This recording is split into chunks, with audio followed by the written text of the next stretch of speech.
Okay, sounds good. Alright, so can you do me a favor? Can you just start out, just tell me a little, tell me who you are, just your name, and then just a little about what you do. Sure. My name is Marvin Wilmoth. I am a Black Hispanic son of Honduran immigrants. Was born in Jacksonville, Florida on the naval base there. Spent my formative years until about 10 years old in Jacksonville, and then moved to Fort Lauderdale, Florida at the age of 10. And then from there, went to middle and high school here in Broward County. And then went to Florida A&M for undergrad and graduate school. Got my master's in business administration from there. Went to work in New York for a number of years before Wall Street, before pursuing another graduate degree at Columbia University in real estate development. And for the last 8 years, have been practicing community development in a number of different neighborhoods throughout the nation, in Florida, Georgia, New York. Essentially working on transforming communities, both urban and rural, and providing affordable workforce and market rate development for those in the highest areas of need. Growing up, it's interesting. My father, being a merchant marine, would travel quite a bit. And so at times he was gone for 6 or 8 months out of the year, where my mother was there all the time. She was teaching Spanish at the time in Jacksonville. And so education was always very heavily stressed in the household. The thought of my primary role as a child, as an adolescent, and then as a young adult was doing well in school, and understanding that doing well in school and seeking an education would ultimately provide the three of us, or the four of us, with the opportunities that we wanted in terms of economic and social mobility. My father, again, Honduran immigrant, so and a Navy man, so I remember growing up, we always had to, first thing waking up in the morning, make our bed. Before we started anything, we had to make our bed. Everything always had to be neat and in order. So we had a very military-ish type background growing up, not overbearing, but definitely there was order that had to be in the household. And so that very specific training, starting at a very young age with setting goals and achieving those goals, always being determined, working incredibly hard, and being sort of compassionate and sympathetic to those around you, I think that always stayed with us regardless of whether he was there in person or not, and that has carried through to this day. To this day, I still make my bed as soon as I wake up in the morning, not because I feel any sort of obligation to do so, but because when you wake up in the morning and the first thing you do is achieve a goal, you've now set the course of your day on to be successful for the rest of the day. Affordable housing is one of the #1 problems in the nation right now. I mean, there are a number of very, very large issues. However, when you think through Maslow's hierarchy, housing is one of the main pillars of how you go about determining whether or not you are happy and can be successful in life. At current, there are a number of folks that are rent overburdened or rent burdened, meaning that they spend more than 30% of their income on housing itself, which means that you don't have enough money to save for the future, to send your kids to schools and colleges. You don't have money to buy healthier foods, etc. And so one of the reasons I'm incredibly passionate about what I'm doing right now is that growing up, we were in housing that was affordable for us so that my parents could save to then buy a house. A lot of folks do not have that opportunity anymore given the rising costs of housing. And so what I do on a day-to-day basis is try to create transformational communities that allow individuals, working individuals and families and seniors, to be in a place that is safe, that has quality amenities nearby to grocery and transportation, but then will also allow them to build their, create net worth and build economic development for themselves and their communities. Earlier on in my career, I did not read enough. And I think that if you're trying to change the paradigm of any situation that you're in, it's important to know the history that led up to you getting to the specific situation. And that's general world history, that's specific political history, that's African American history, that's, in my instance, Caribbean and Latin American history. And I'll give you a specific example because I think that's probably the most important.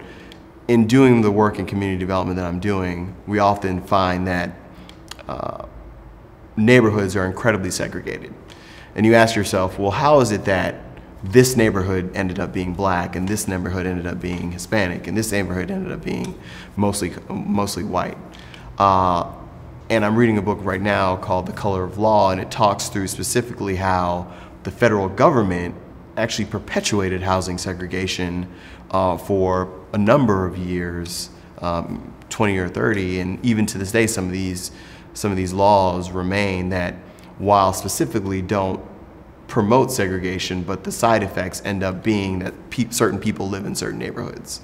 And so without that specific knowledge, how could I possibly go about looking at policy and changing policy to the betterment of everyone, such that we can have more mixed in both on income and a demographic perspective? Because I think that's part of the narrative that's really driving the United States apart right now, is that no one has to be empathetic to other communities because they don't have to interact with them. So, understanding and reading more historical nonfiction, understanding why certain leaders made certain decisions, understanding why wars started and wars ended. I think that's historical nonfiction is imperative to being successful, not just in any specific career, but also in life, and trying to change things for the better. One of the hallmarks of a successful life and career are always challenging yourself. And when you challenge yourself, you're going to come up against adversity. Sometimes you'll be successful and sometimes you won't be. But I think when it comes down to it, you have to fall back on that bedrock, that moral bedrock that I was talking about earlier, in that, my father taught me that when you, my parents taught me actually, that when you attempt to achieve something, sometimes you may fail. However, what really matters is how you return and respond to that failure. Do you step back, regroup, assess the situation, and then move forward, or do you quit? And I'd say earlier in my career, working on Wall Street, leaving Florida, having not lived outside of Florida for any extended period of time, New York is a totally different world. I grew up in Jacksonville, which is the South. I moved to Fort Lauderdale, which is not necessarily as Southern, but still the South. But Florida and New York are two totally different animals. And I remember walking into a number of business and social situations that I was totally unprepared for, and was blindsided by. And if you don't have the same social experiences as a number of your co-workers, if you're not interested in the same things, it can be difficult to grow and build relationships that are helpful for you and necessary in order to progress in your career, either from one level to the next, to gain mentors, to have people going to bat for you when it comes time to determine who gets bonuses. These are all things that no one tells you in business school. Well, they did in FAMU, but in other business schools that you need to know. And so there were a number of times that I was socially unprepared for situations that I walked into.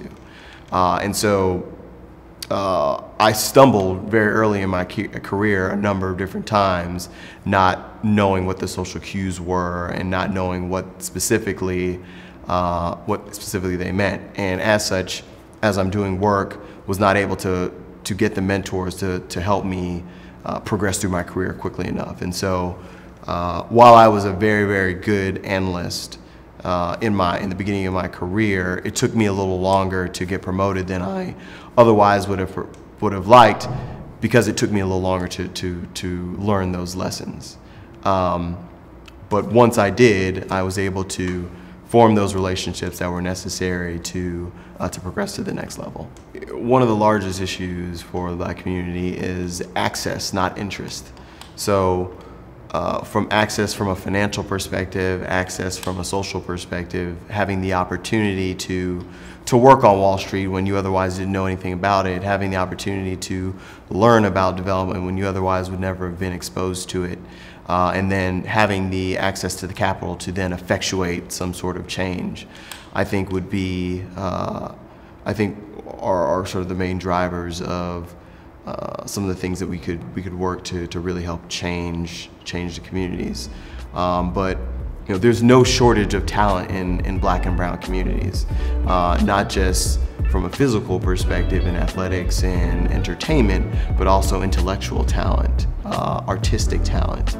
And so I think what we should all be focused on is unleashing that talent to then help benefit not just Black and brown communities, but the entire nation as a whole.